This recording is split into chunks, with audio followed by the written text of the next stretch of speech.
반갑습니다. 김도사입니다. 오늘은 여러분에게 꿈에 저승사자가 나오면 어떤 일이 일어나는가, 그리고 저승사자는 어떤 존재인가에 대해서 여러분들에게 자세히 한번 말씀을 드리겠습니다.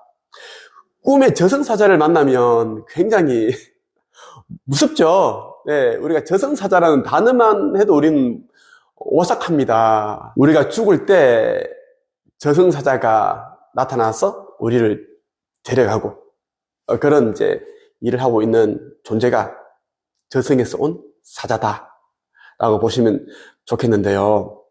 연세가 많으시거나 깊은 병중에 있는 분들이 돌아가신 조상님이나 부모님의 방문을 받아요. 꿈속에서 나타난다는 거예요. 그리고 저승사자가 여러분 찾아옵니다. 예.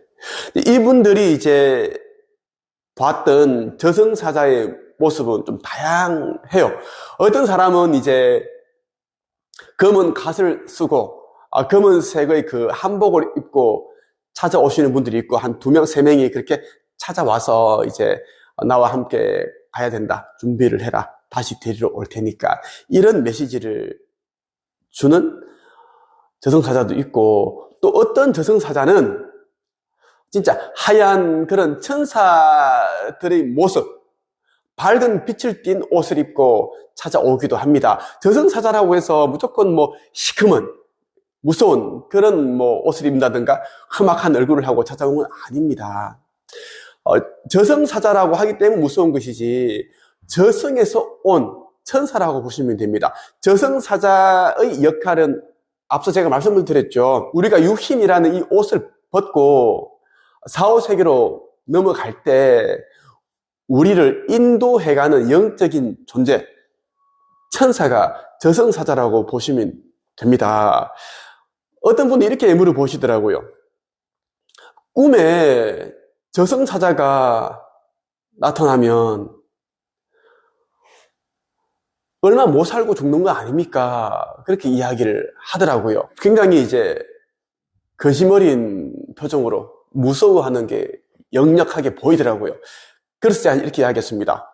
그럴 수도 있고 안 그럴 수도 있습니다. 깊은 병중에 있는 사람에게 저승사자가 찾아온다면 구체적으로 그분에게 저승사자가 메시지를 줍니다. 이제는 가야 된다, 준비를 해라. 하지만 건강한 사람에게 저승사자가 찾아오는 것은 저승으로 데려가기 위해 오는 게 아니다라는 겁니다. 여러 가지 메시지들이 있는데, 지금처럼 이렇게 살면 안 된다, 열심히 살아라, 아니면 인생의 방향을 한번 틀어보라라는 그런 메시지를 주기도 하고요. 아니면 대부분의 사람들이 영적인 존재의 방문을 받습니다, 꿈에서. 근데 우리가 기억을 못하는 거예요. 천사를 만났다, 저승사자를 만났다, 귀신을 만났다, 이런 분들이 굉장히 많습니다. 이런 사람들이 기억을 하기 때문에 이야기를 하는 거예요. 그래서 저승사자가 꿈에 나왔다라는 것에 대해서 너무 그렇게 깊이 생각할 필요는 없을 것 같습니다.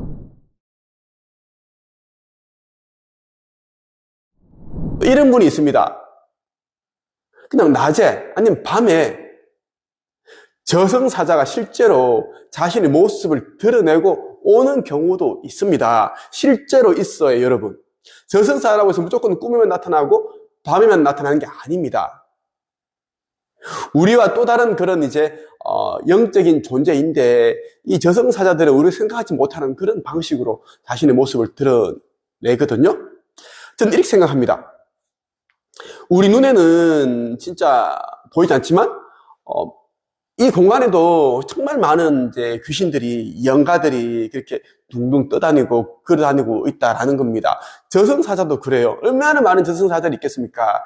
단지 어떤 그 타이밍이, 어떤 계기로 인해서 저승사자가 나의 눈에 띌 수도 있다라는 거예요. 그래서 저승사자가 나타났다고 해서 너무 겁먹지 마라, 두려워하지 말라는 말씀을 드리고 싶고, 가족 중에 저승사자가 나왔는데 너무 무서웠다, 이렇게 이야기를 한다면, 그렇게 말하는 이제 가족, 부모님이나 형제 있죠. 현재의 건강 상태라든지 아니면 여러 재반 사항들이 있죠. 사업을 하시는 분은 사업이 너무 어렵다든가, 법적인 문제가 있다든가, 아니면 그 꿈을 꾼 사람이 그냥 우울증을 앓고 있어서, 자살을 생각하고 있다? 그렇게 생각할 수 있잖아요? 그런 부분들을 좀 이제 눈여겨봐야 된다라는 것입니다. 그런 이제 메시지를 전달해주기 위해 왔다라고 보시면 좋겠고, 그러면 저승사자는 어떤 존재인가에 대한 이야기를 한번 해드릴게요. 이 저승사자라는 역할을 하기 전에 우리와 같은 인간의 삶을 수도 없이 살았습니다. 반복적으로 윤회를 하면서 계속 이제 생과 사를 계속 그렇게 반복했다라는 겁니다. 그렇게 하면서 이제 이 영혼들이 이제 그 영적 성장, 영혼의 진보를 이루어낸 겁니다. 어떤 영혼의 성장이 일어나게 되면 자신의 그 의식 수준에 맞는 그러한 차원에 이제 살 수 있게 됩니다. 머무를 수 있게 되는 그런 이제 자격을 부여받게 된다라는 겁니다. 저승사자 이 일을 하는 영적 존재들은 자기가 원해서 그 일을 하는 거죠. 그래서 저승사자는 무서운 존재가 아니라 그냥 천사라고 보시면 됩니다. 그냥 비슷한 맥락인 거예요. 저승에서 온 천사고, 우리가 흔히 아는 그런 천사들이 있죠. 그런 천사들은 또 다른 또 이제 영적인 존재라고 보시면 됩니다. 각자가 가지고 있는 그런 역할들이 다 구분되어 있습니다. 그리고 이제 저승사자는 이제 우리와 같은 이런 인간의 삶을 살다가 의식 수준을 향상시켜서 영적 진보가 되어서 이제 본인이 그 일을 하고 싶어서 그 일을 하게 되면 또 다른 또 이제 빠른 그 영적인 진보가 일어나거든요. 그래서 본인이 자처해서 그 일을 하는 것이고, 그리고 이제 우리가 흔히 아는 이제 천사들이 있습니다. 가브리엘 대천사가 있고, 미카엘, 라파엘 이런 유리엘 대천사들이 많이 있는데, 이 존재들은 이제 저승사자와 같은 그런 존재가 아닙니다. 태생이 그냥 천사라고 그렇게 이제 만들어졌습니다. 창조주로부터. 예. 그리고 천사들은 어떤 사람에 대해서, 사건에 대해서 판단을 하지 않습니다. 아주 순수한 영이다라는 겁니다. 그래서 우리 인간으로 보기에 이 사람이 나쁜 짓을 하고 있고 나쁜 사람이고 착한 사람이다. 천사는 그런 게 없다라는 겁니다. 다만 이제 우리를 올바른 길로, 우리 이 땅에 태어나서 우리가 하기로 했던 그런 이제 명확한 목적이 있잖아요. 그 미션을 가지고 우리는 사후세계로부터 태어납니다.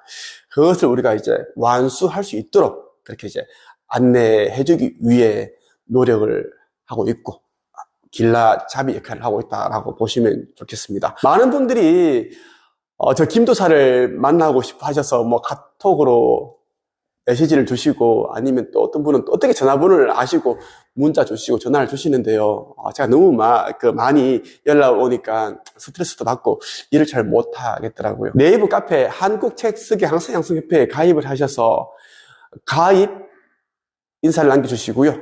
상담 신청을 하시면 여러분들이 제가 상담을 해드리겠습니다.